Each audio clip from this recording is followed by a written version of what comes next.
By the end of today's show, you should be a smarter, wiser property investor, because I'm going to share some things that I wish I would have known earlier. Maybe they'll help you. I'm going to answer a listener's question about how important past performance of a location is in choosing locations in which to invest. And Ken Race is going to explain how you can help your kids get into property. And even if you haven't got kids, and even if you're not interested in helping them get into property, there'll be something in that segment for you. So welcome to this week's episode of the Michael Yardney podcast. Welcome to the Michael Yardney podcast, where each week you will learn a number of new ideas regarding success, property investment and money in around 30 minutes. Our show is brought to you by Metropole, who specialise in helping you grow, protect and pass on your wealth through strategic property advice. Now here's your host, Michael Yardney, Australia's most trusted property commentator, who has once again been voted our leading expert in wealth creation. That's the 5th time he's won a similar award in the last 7 years.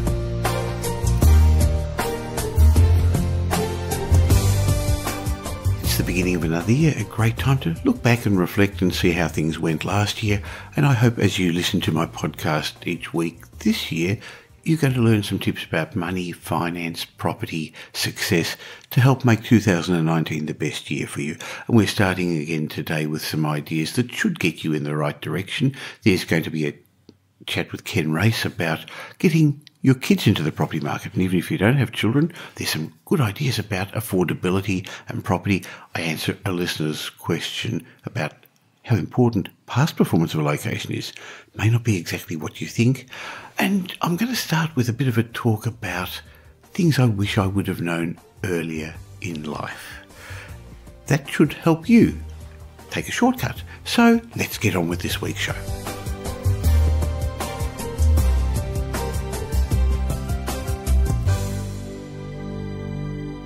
The start of a new year is often a time of reflection, and it made me realise that I've lived long enough to stop thinking about the past with regret. Yet there are lots of things I wish I'd known earlier in life. These would have made me a better, a wiser person, a more successful business person, a more successful property investor. So today I'd like to share with you 9 things I wish I knew back then. And the first one, and I've discussed it in previous episodes of this podcast, is become the pilot of your life. You see, for me personally, everything changed when I learned that my thoughts led to my feelings. My feelings led to my actions, and my actions led to my results. And this meant that my inner world, my thoughts and my feelings, controlled my outer world, my actions and the results I achieved.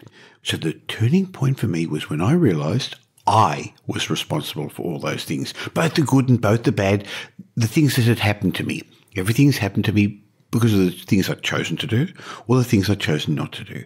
So when I became the pilot of my life and not a passenger, I thought differently, I acted differently. And even if it wasn't true that I was in control, I know I acted differently and my results were better because I believed I was responsible for everything that happened to me. The second thing I wish I would have known earlier in life was about the thing in your brain called the reticular activating system. That's the part of the brain that only lets you see in your surroundings what you focus your thoughts on. If you've suddenly bought a television, all of a sudden you see ads for televisions everywhere. If you're thinking about buying a white Toyota as you drive down the road, you're going to see all of a sudden all those white Toyotas that weren't there before. Your reticular activating system pretty much always helps you find what you're looking for. So that's why it's important to set goals and then regularly review your goals. That's one way of keeping your focus on what's important and helping you take action that's going to move you closer towards where you want to go. So I guess the lesson is set goals and allow your reticular activating system to help you keep your eye on the prize. The third lesson I would have liked to know earlier in life is how important it is to have the right attitude, because your attitude changes your reality. It's the old, is the glass half full or glass empty story. When things happen in life, things that we don't like, or we can either choose to see them as a problem or as a solution waiting to be discovered. Now, to be honest, it took me quite some time to discover that if you change your attitude, you actually change your reality. When you have a positive attitude instead of a negative one, you start to see things and viewpoints that were invisible to you before. The fourth lesson I would have liked to learn earlier in life is you must give to receive. Because as children, we're told that the joy is in giving rather than receiving. But as we become adults, for many of us in life, it becomes about what we can get out of somebody else or what we can gather. However, if you want to increase the value you receive, be it money, be it love, be it kindness, be it opportunities, you have to increase the value that you give. Because over time, what you get is in proportion to what you give. While it would be nice to get something for nothing, that seldom happens in this world. Another lesson I would have liked to learn earlier in life is to be proactive rather than reactive. You know, there are three types of people in the world: those who make things happen, those who watch things happen, and those who just sit there and think, hey, what just happened? So I want you to be in the first group of people. Always be on the lookout for opportunities. Make things happen. Be proactive. Another lesson that would have been nice to know earlier is the importance of time. Make your time count. How often have you heard somebody say time flies? Now, when I was young, people used to say when you get older, time goes quicker. Boy, now that I'm 66, I had a birthday a short while ago, yes, time does go quicker. It does. So use it wisely. So just as you're careful about how and where you invest your money, you should be careful about how you invest your time. You've heard about the Pareto principle, the 80-20 rule. Well, it says that 80% of the value we receive comes from just 20% of what we do with our time. So what things do you spend your time doing that take up a lot of energy, yet deliver few results? Time management is so important. Another lesson that would have been nice to know early in life is that mistakes mean growth. Sometimes negative experiences, mistakes and failures can be even better than a success because they teach you something new, which is another way that you're learning something that maybe a success, a win, wouldn't have taught you. However, we're often so driven to get things right that we fail to see the value in things that have gone wrong. Instead, we spend our time wishing it would have gone differently, or not doing anything else at all because we're scared that we're going to make another mistake. You know, we're paralyzed from moving forward. So if you get it wrong, learn from your mistakes and make it count by doing it differently next time. One failure can, with time, help you create many successes. You've heard me say it before, I'm a real success at failure. Every time I do, though, I get up one more time and I give it a go. Another lesson that would have been valuable early in life would have been don't waste your time worrying. Because over the years, I've realized that most things you fear never actually occur. Things you think are going to happen never do. They're just monsters in your mind. And if they do happen, you know, most likely they're never as bad as you expected. So now when you're confronted with a challenge, put it in a different perspective. Let me explain to you what I do. When I come up with a problem, I ask myself, what's the worst that can happen? I ask myself, what's the best outcome? And then I ask myself the third question, what's the most likely outcome? So my message to you is lighten up a bit. I wish I would have known that earlier in life, because time spent worrying is time that could have been spent identifying opportunities and taking action. And the last lesson I'd like to share with you today that I wish I would have known earlier in life is don't compare yourself to others. Because when you compare yourself to others, you let the outside world control you. You let the outside world decide how you feel about yourself. Instead, strive to become the best you can be and look at how far you've come. Look at what you've already accomplished. Look how far you've grown. The problem today with social media is you see all these stories about people, you see their pictures, you see what they're doing. They only show you their highlight reels, the good stuff, not all the bit that's on the cutting room floor. We all have problems in our families. We all have problems in our lives and our work. Don't compare yourself to others. You don't know what they've gone through. So remember that we live in the best country in the world at the best time in history. Appreciate what you've got. Enjoy the journey in life, because an attitude of gratitude is a simple way to make yourself and those around you feel happy. I see we're coming up for a really short break, but stick around because I'm going to answer a listener's question about how important the past performance of an area is to future performance when you select the right area to invest in property. I may have some ideas that surprise you, and we're going to have my chat with Ken Race about affordability and helping kids into the property market. See you on the other side of this break in just a sec.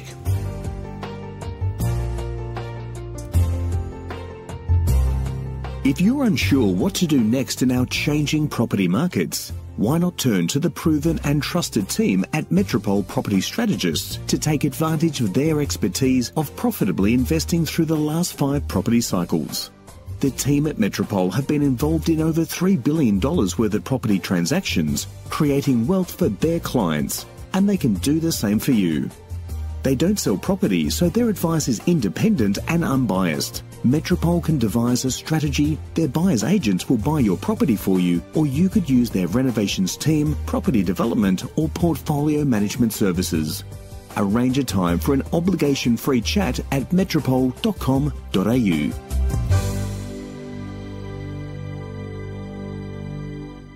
How important is past performance on a property's future performance? That's a question Kerry left on the website. So Kerry's question was as follows.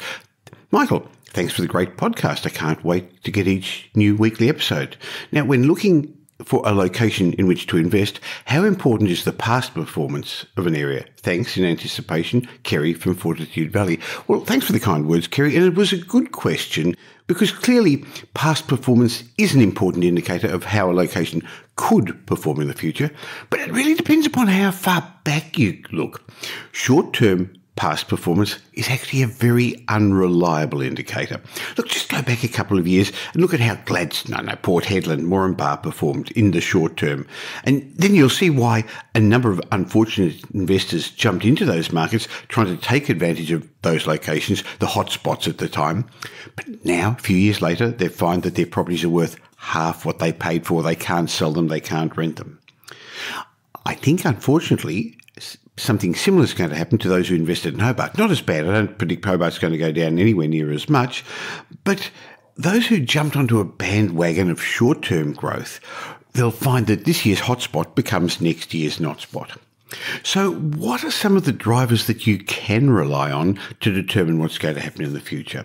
So while past performance is an important factor to consider, a number of years ago, we changed how we research properties at Metropole, and it's made a significant difference to the performance of my own properties and those that we bought for our clients over the last decade or two since we made these changes. And rather than looking at the past, we look in the future.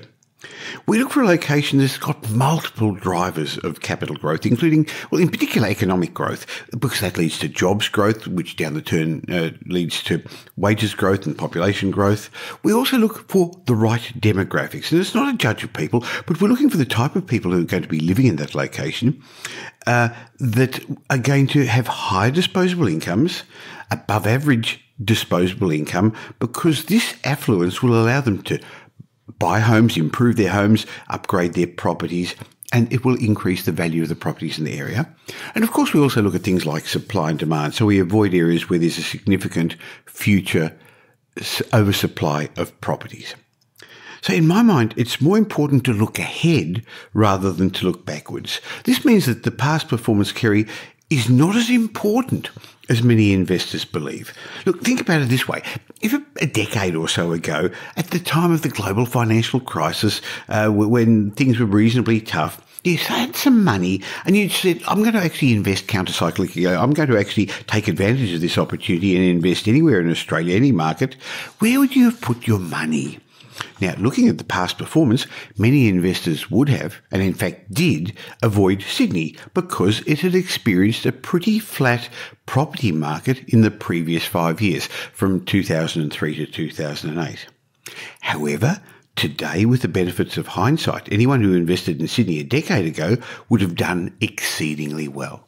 Now, interestingly, we opened our Sydney office in March 2008, based on those fundamentals, and put a lot of investors from interstate as well as from Sydney into prime locations in the Sydney property market, seeing future growth, including a lot of the inner western suburbs, which were a little bit tired at the time but were gentrifying. So for those who only look at past performance, ought to be immediate past performance as opposed to long-term past performance, if they look at that rather than future fundamentals and growth drivers, those people missed out on some of the best opportunities and one of the best property booms experienced in their lifetime. I hope that answers your question, Kerry, and thanks for leaving it.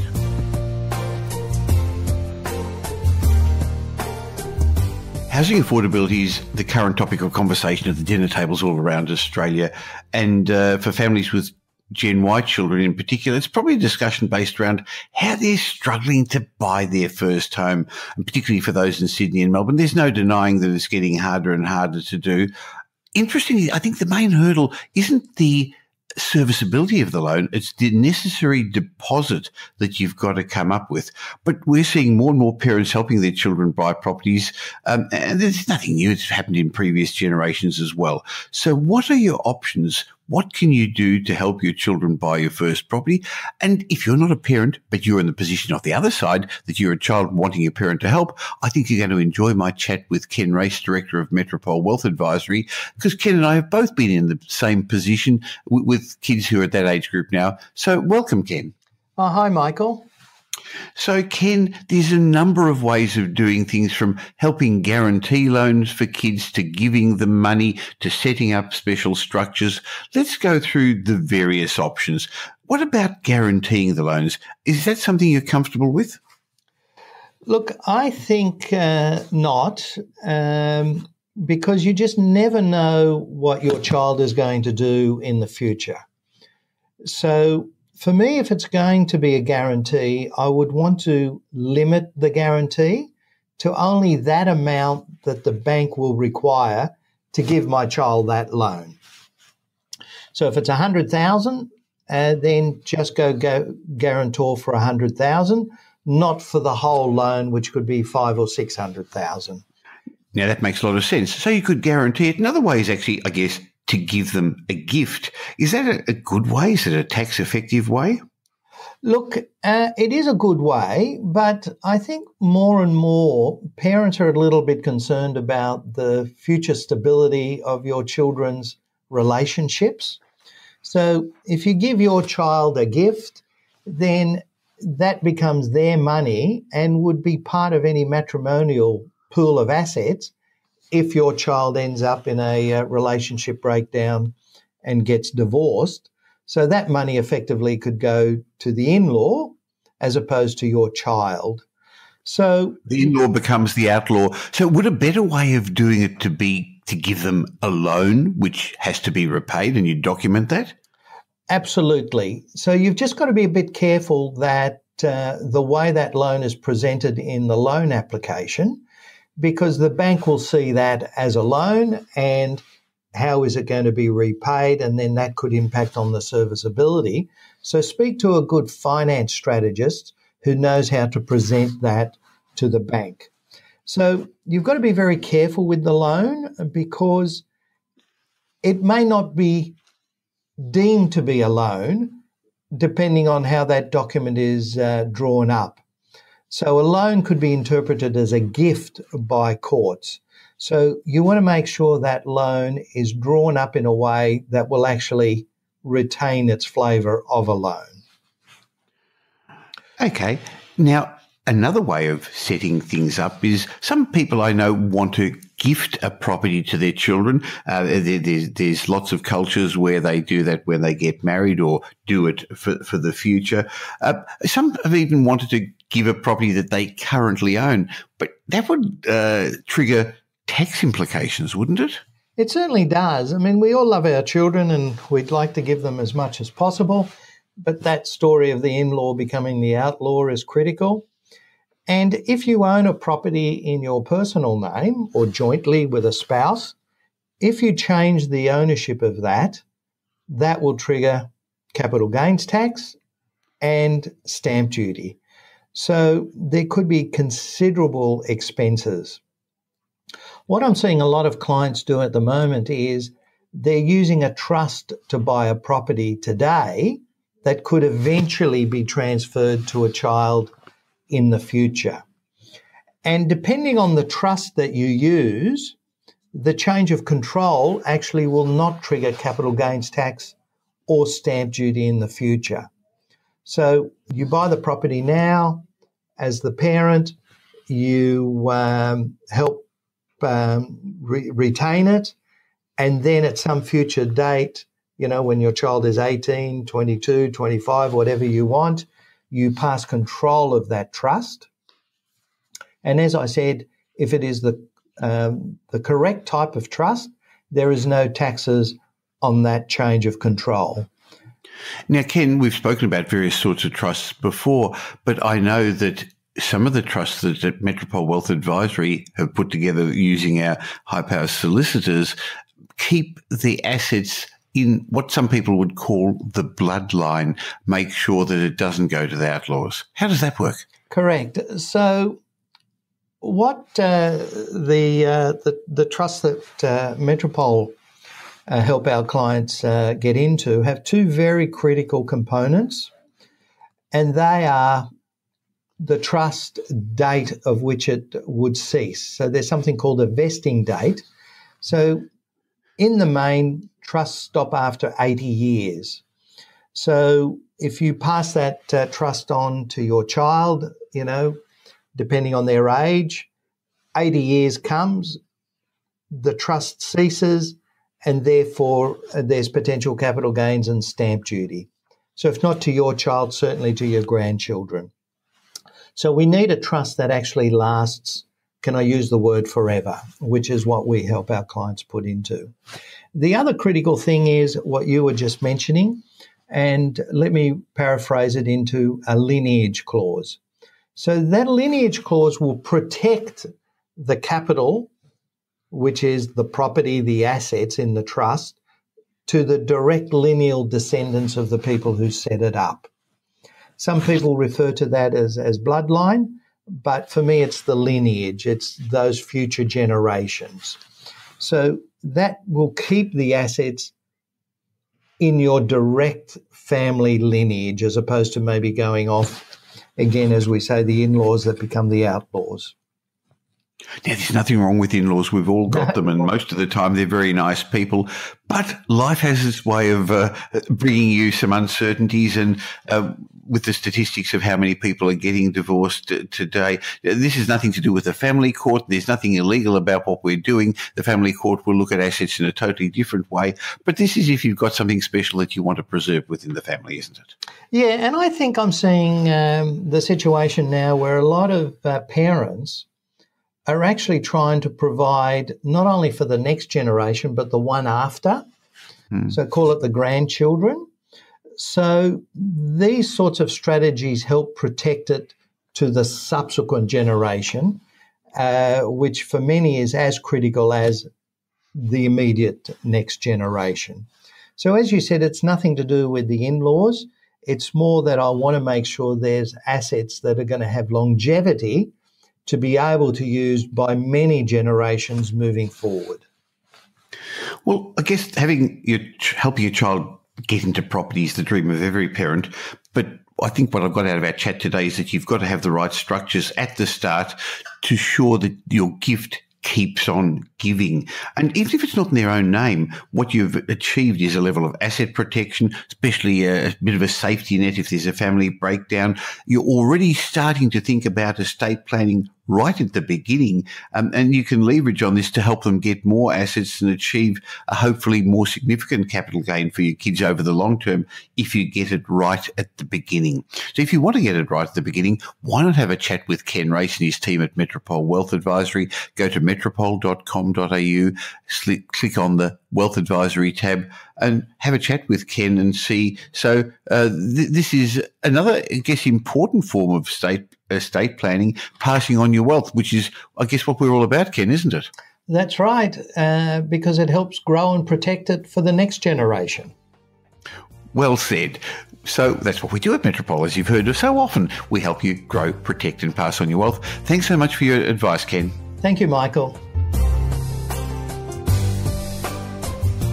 I hope you learned some things in this week's show from my initial chat, from my answer to the question, and Ken's talk with me about helping kids in the property market. But before we go, I'd like to read out a review that was recently left. And I'd love you to leave a review. And the reason is not just because it makes me feel good, but I enjoy it, because it actually passes the message on to other people.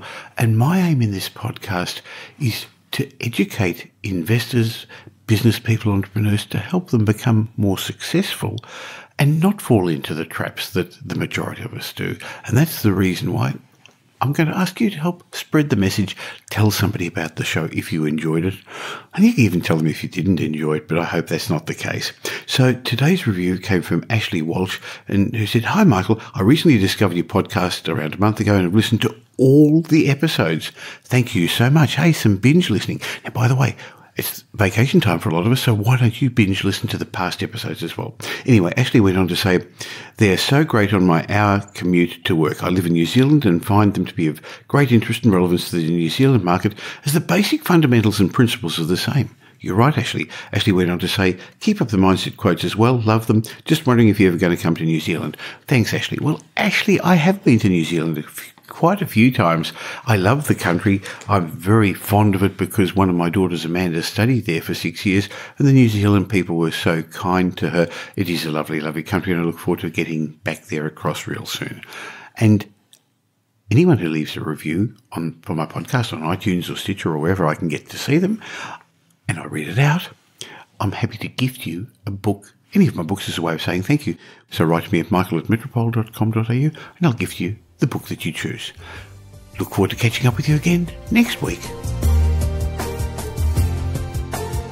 Thanks for listening to this week's episode of the Michael Yardney podcast, which was brought to you by Metropole, who help their clients grow, protect and pass on their wealth through strategic property advice.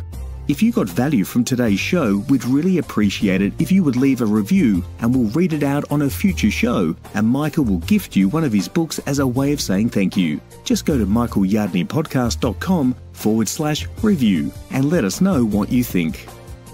If you don't already subscribe, head over to iTunes or your favourite Android app. You'll find us there as Michael Yardney Podcast. If you'd like to gain instant access to the show notes, head across to michaelyardneypodcast.com. Watch out for our show next week. You'll learn some new ideas about property investment, success and money in around 30 minutes.